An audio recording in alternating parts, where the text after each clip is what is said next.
Olá, é, eu sou Marco Antônio, psicanalista clínico, e esses dias eu fiz um programa lá ao vivo na Rádio Steam e estava falando sobre como nós estamos ficando mais burros. Então hoje eu quero fazer um programa mais técnico aqui explicando, né? Você já teve a impressão que as pessoas estão ficando mais burras? Talvez não seja apenas impressão. Estudos realizados em vários países apontam que pela primeira vez na história a inteligência humana começou a cair. Entenda os principais motivos e as consequências disso. Discussões inúteis, intermináveis e agressivas. Gente defendendo as maiores asneiras e se orgulhando disso. Pessoas perseguindo e ameaçando as outras. Um tsunami infinito de pessoas falsas. Reuniões e projetos, esforços que dão em nada, decisões erradas, líderes políticos imbecis. De uns tempos para cá, parece que o mundo está mergulhado na burrice. Você já teve essa sensação? Talvez não seja só uma sensação. Estudos realizados com dezenas de milhares de pessoas em vários países revelam que é algo inédito e assustador, aparentemente, a inteligência humana começou a cair. Os primeiros sinais vieram da Dinamarca. Lá, todos os homens que se alistam no serviço militar são obrigados a submeter-se a um teste de inteligência, os famosos e, ao mesmo tempo, misteriosos testes de QI. Mais sobre ele daqui a pouco. Os dados revelaram que, depois de crescer sem parar durante todo o século XX, o quociente de inteligência dos dinamarqueses virou um fio que, em 1998, iniciou uma queda contínua. Está descendo 2,7 pontos a cada década. A mesma coisa acontece na Holanda, onde tem sido observada a queda de 1,35 por década. Na Inglaterra, 2,5 a 3,4 de QI a menos por década, dependendo da faixa etária analisada. E na França, 3,8 perdidos por década. Noruega, Suécia e Finlândia, bem como Alemanha e Portugal, onde foram realizados estudos menores, detectaram efeitos similares. Há um declínio contínuo na pontuação do QI. Ao longo do tempo, é um fenômeno real, não um simples desvio, diz o antropólogo inglês Edward Dutton, autor de uma revisão analítica das principais pesquisas já feitas a respeito da regressão. Pode parecer lenta, mas sob perspectiva histórica, definitivamente não é. No atual ritmo de queda, alguns países poderiam regredir o QI média a 8 pontos, patamar definido como baixa inteligência, já na próxima geração de adultos. Não há dados a respeito no Brasil, mas os nossos indicadores são terríveis. Uns estudos realizados no ano pelo IBOP, a inteligência com 2.000 pessoas revelou que 29% da população adulta é analfabeta funcional, ou seja, não consegue ler sequer um cartaz ou um bilhete. E o número de analfabetos absolutos, que não conseguem ler nada, cresceu de 4% para 8% nos últimos 3 anos, no limite da margem de erro da pesquisa de 4%.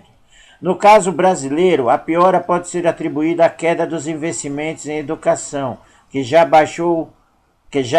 são baixos. O país gasta 3,8 bilhões anuais com cada aluno do ensino, a menos da metade da média das nações, a OCDE, e tem caído nos últimos anos. Mas como explicar aparentemente a proliferação da burrice, mesmo em quem foi à escola? E a queda do QI nos países desenvolvidos? O primeiro passo é entender a base da questão e como é que se mede a inteligência.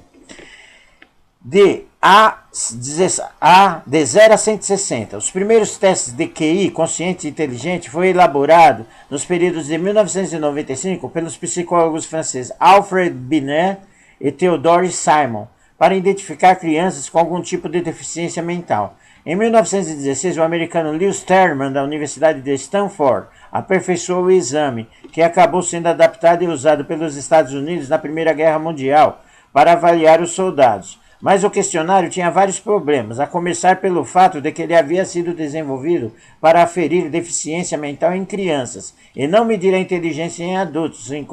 Inconformado com isso, o psicólogo romeno-americano David Wesley resolveu começar do zero. Em 1955, publicou o WISE, Wesley Adult Intelligence Scale, exame que se tornou o teste de QI mais aceito entre os psicólogos, psiquiatras e demais pesquisadores da cognição humana. Só nesse ano foi utilizado e citado em mais de 900 estudos sobre o tema. Ele leva em média 1h30 e deve ser aplicado por um psiquiatra, um psicólogo ou um terapeuta. Consiste numa terapia de perguntas e testes que avaliam 15 tipos de capacidade intelectual divididos em 4 eixos: compreensão verbal, raciocínio, memória e velocidade de processamento. Isso inclui testes de linguagem. O psicólogo diz, por exemplo, defina um termo abstrato e aí avalia a rapidez e a complexidade de sua resposta. Conhecimentos gerais, aritmética, reconhecimento de padrões. Você vê alguma sequência nos símbolos, tem a entender a relação entre eles e indicar o próximo. Memorização avançada, visualização espacial e reproduzir formas em 3D usando blocos de madeira e outros exercícios. O grau de dificuldade do exame é cuidadosamente calibrado para que a média das pessoas marque de 90 a 110 pontos. Esse é o nível que significa inteligência normal. Média, se você fizer mais de 130 pontos, é enquadrado na categoria mais alta de inteligência, muito superior à pontuação máxima de 160. Mas é preciso encarar esses números em sua devida perspectiva. O teste de QI não diz se uma pessoa vai ser um sucesso na vida e nem determina o seu valor como indivíduo. Não diz como você é sensato, arguto ou criativo, entre outras dezenas de habilidades intelectuais que um ser humano pode ter. O que ele faz é medir a cognição básica, ou seja, a sua capacidade de executar operações mentais elementares que formam a base de todas as outras. É o mínimo denominador comum. É por isso mesmo pode ajudar a enxergar a evolução ou involução da inteligência. Ao longo do século XX, o QI aumentou consistentemente o mundo todo. Foram 3 pontos a mais por década, em média. É chamado efeito Flynn, em alusão aos psicólogos americanos James Flynn, que identificou o documento e documentou. Não é difícil de entender essa evolução. Melhore a saúde, a nutrição e a educação das pessoas e elas naturalmente sairão melhor em qualquer teste de inteligência.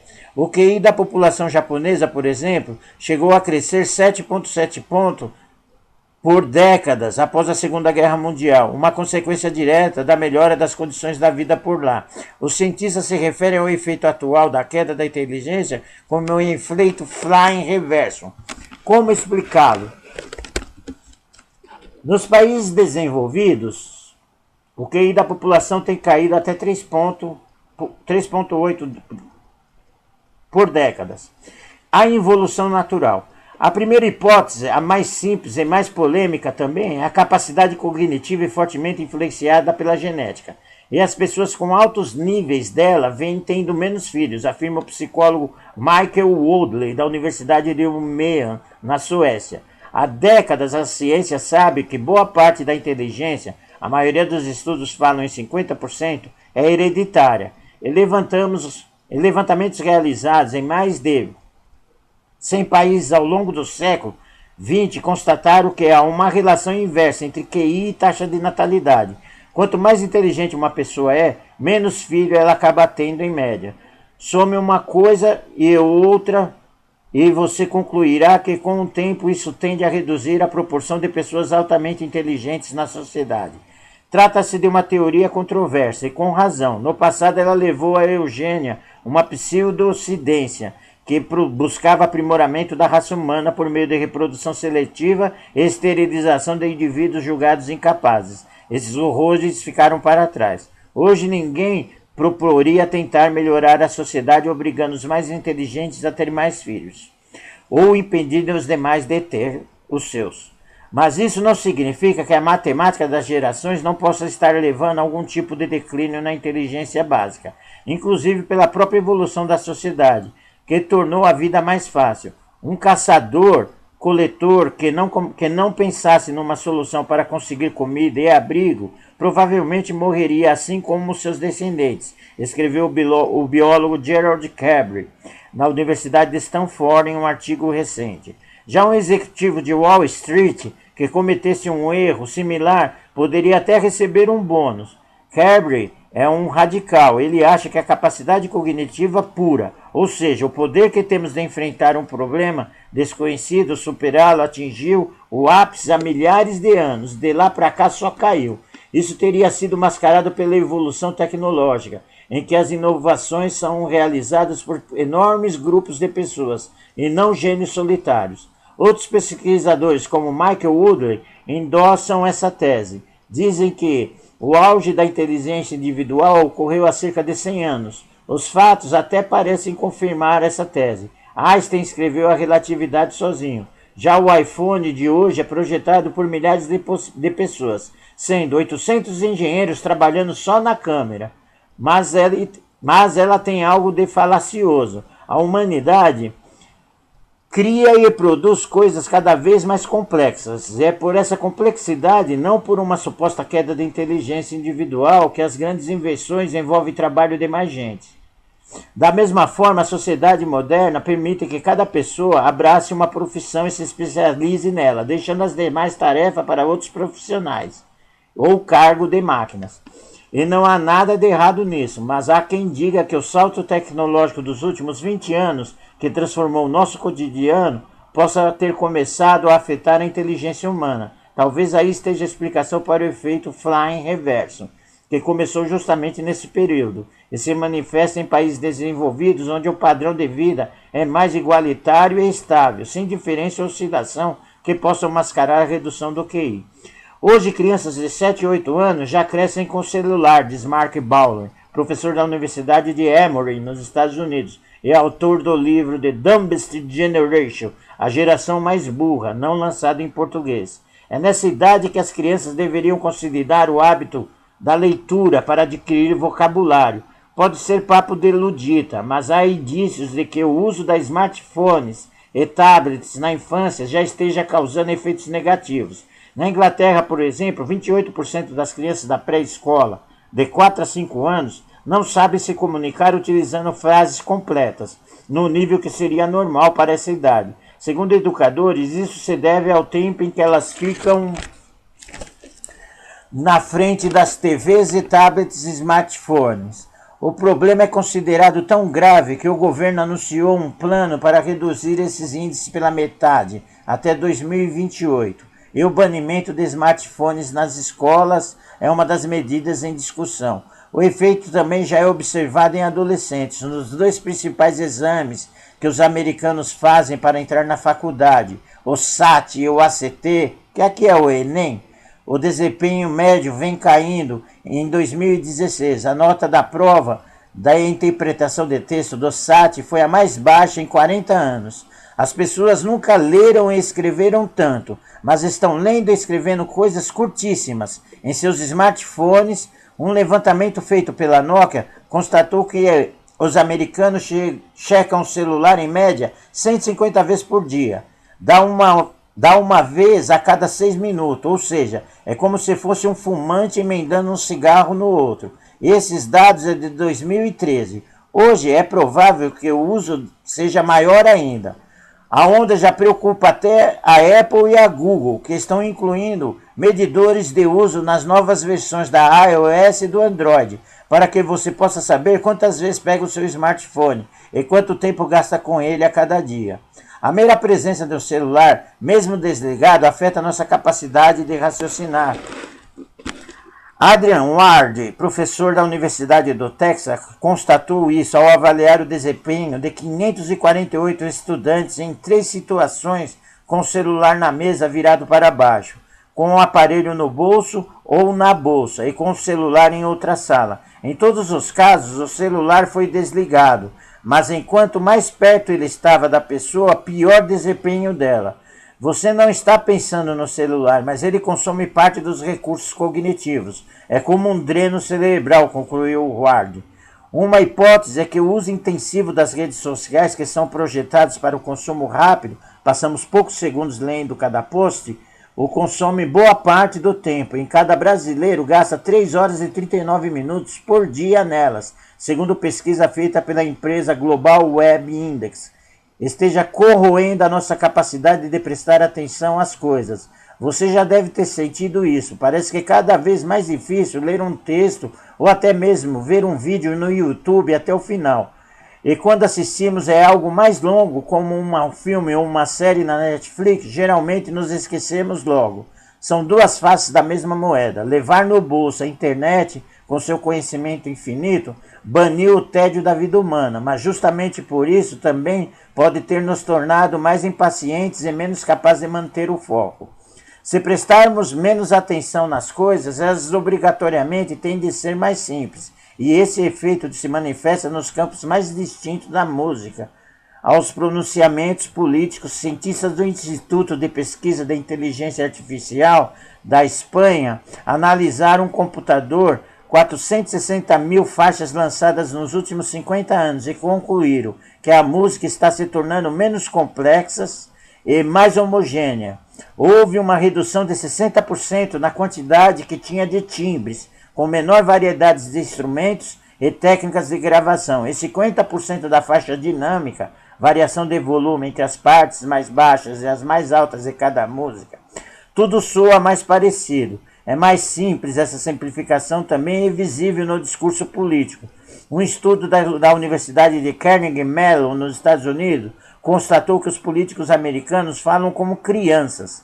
A pesquisa analisou o vocabulário e a sintaxe de 5 candidatos das últimas eleições presidenciais: Donald Trump, Hillary Clinton, Ted Cruz, Marco Rubio e Bernie Sanders, e constatou que seus pronunciamentos têm o nível verbal de uma criança de 11 a 13 anos. Os pesquisadores também analisaram os discursos de ex-presidentes americanos e encontraram um declínio constante. Abraham Lincoln se expressava ao mesmo nível de um adolescente de 16 anos, e Ronald Reagan, 14 anos, Obama e Clinton, 13 anos, Trump, 11 anos, e o lanterna George W. Bush com o vocabulário de uma criança de 10 anos. Isso não significa que os músicos sejam incompetentes e os políticos sejam burros. Eles estão sendo pragmáticos e adaptando suas mensagens ao que o seu público consegue entender. Principalmente estamos dispostos a ouvir, inclusive porque esse é o outro pilar da burrice moderna: viver dentro de uma bolha que confirma as próprias crenças e nunca mudar de opinião. Trata-se de um comportamento irracional, claro, mas como veremos a seguir, talvez a própria razão não seja assim tão racional. Os limites da razão. Você certamente já discutiu com uma pessoa irracional que manteve a própria opinião, mesmo diante dos argumentos mais irrefutáveis. É um fenômeno normal que os psicólogos chamam de viés da confirmação. A tendência é que a mente humana tende a abraçar informações que apoiam suas crenças e rejeitar dados que a contradizem. Isso ficou claro no estudo famoso e meio macabro realizado em 1975 na Universidade de Stanford. Cada participante recebeu 25 bilhetes suicidas que as pessoas deixam antes de se matar, e tinha que descobrir quais deles eram verdadeiros e quais eram falsos. Alguns voluntários logo identificaram os bilhetes de mentirinha, forjados pelos cientistas. Outros quase sempre se deixavam enganar. Então os pesquisadores dividiram os participantes em 2 grupos. Um só com as pessoas que haviam acertado muito e outro só com os que tinham acertado pouco. Só que era tudo uma pegadinha. Os cientistas haviam mentido sobre a pontuação de cada pessoa. Eles abriram um jogo sobre isso e então pediram que cada voluntário avaliasse o próprio desempenho. Aí aconteceu o seguinte: quem havia sido colocado no grupo dos bons continuou achando que tinha ido bem, mesmo nos casos que na verdade havia ido mal. Já do outro lado, os grupos que tiveram notas baixas, fosse qual fosse sua nota real. Conclusão: a primeira opinião que formamos sobre uma coisa é muito difícil de derrubar. Mesmo que com dados concretos, esse instinto de mula empacada afeta os cientistas, como observou o psicólogo Kevin Dunbar. também de Stanford, ao acompanhar a rotina de um laboratório de microbiologia durante um ano. Ele viu que os cientistas iniciam suas pesquisas com uma tese e depois fazem testes para comprová-la, desconsiderando todas as outras hipóteses. Pelo menos 50% dos dados encontrados em pesquisas são inconsistentes com a tese inicial. Quando isso acontece, os cientistas refazem o experimento, mudando detalhes como a temperatura, esperando que o dado estranho desapareça, diz Dunbar. Só uma minoria investiga resultados inesperados, justamente o caminho que muitas vezes leva a grandes descobertas. Quanto mais comprometido você está com uma teoria, mais tende a ignorar as evidências contrárias. As informações demais à nossa volta e os neurônios precisam filtrá-las, afirma Dunbar. Há até uma região cerebral, o córtex pré-frontal, dorso lateral, cuja função é suprimir informações que a mente considera indesejadas. Tem mais, nosso cérebro libera uma descarga de dopamina, neurotransmissor ligado à sensação do prazer, quando recebemos informações que confirmam nossas crenças. Somos programados para não mudar de opinião, mesmo que isso signifique acreditar em coisas que não são verdade. Nosso cérebro é tão propenso à irracionalidade que há quem acredite que a própria razão como conhecemos, o ato de pensar frio e objetivamente para encontrar a verdade e resolver os problemas, simplesmente não exista. A razão tem duas funções: produzir motivos para justificar a si mesmo e gerar argumentos para convencer os demais, dizem os cientistas cognitivos Hugo Mercier e Dan Speber, da Universidade de Harvard, no livro The Enigma of the Reason, O Enigma da Razão, não lançado em português. Eles dizem que a razão é relativa, altera-se conforme o contexto, e sua grande utilidade é construir acordos sociais, custe o que custar. Na pré-história isso fazia todo sentido.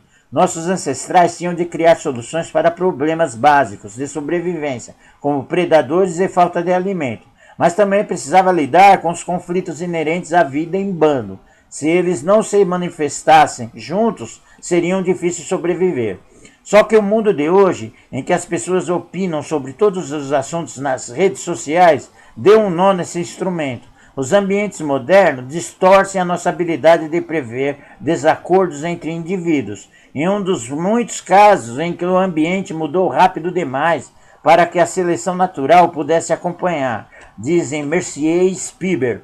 Para piorar, a evolução nos pregou outra peça ainda mais traiçoeira. Quase toda pessoa que se acha mais inteligente que as outras, acha que toma as melhores decisões e sabe mais sobre rigorosamente todos os assuntos de política, nutrição. É o chamado efeito Dunning-Kruger, em alusão aos psicólogos americanos David Dunning e Justin Kruger, autores dos estudos que comprovaram, num deles 88% dos entrevistados disseram dirigir melhor que a média. Em outro, 32% dos engenheiros de uma empresa afirmaram estar no grupo dos 5% mais competentes. Pesquisas posteriores revelaram que quanto mais ignorante você é sobre o tema, mais tende a acreditar que o domina. No tempo das savanas, isso podia ser até bom, a curto prazo, dá mais autoconfiança, afirma Dunning. Agora aplica essa lógica ao mundo de hoje, e o resultado será um mar de conflitos que tomou conta do dia a dia, a era da quizania e da burrice. Ela pode ser desesperadora, mas nada indica que seja um caminho sem volta. Nos 300 mil anos da história do Homo sapiens, estamos apenas no mais recente e brevíssimo capítulo. Tudo pode mudar e, como a história ensina, muda, inclusive porque a inteligência humana ainda não desapareceu. Ela continua viva, pronta exatamente do mesmo lugar, dentro de nossas cabeças. Muito legal esse texto. Eu espero ter agregado aí um pouquinho de conhecimento com vocês. É um textinho um pouquinho longo, mas vale a pena ir até o fim. Eu sou Marco Antônio de la Silva, psicanalista clínico. Meu WhatsApp é 11 982530727. Para atendimento, eu tenho um WhatsApp especial que é o 11 94 501 3383. E me coloco à disposição. Toda quarta-feira eu tenho um programa na rádio Estúdio I. Esse programa é um programa no qual eu falo sobre problemas do cotidiano, sobre psicologia, psicanálise e terapias. Conto com vocês, assinem, se inscrevam na minha página no YouTube, compartilhem esse vídeo, que é tudo de bom. Muito obrigado e tenha um bom dia.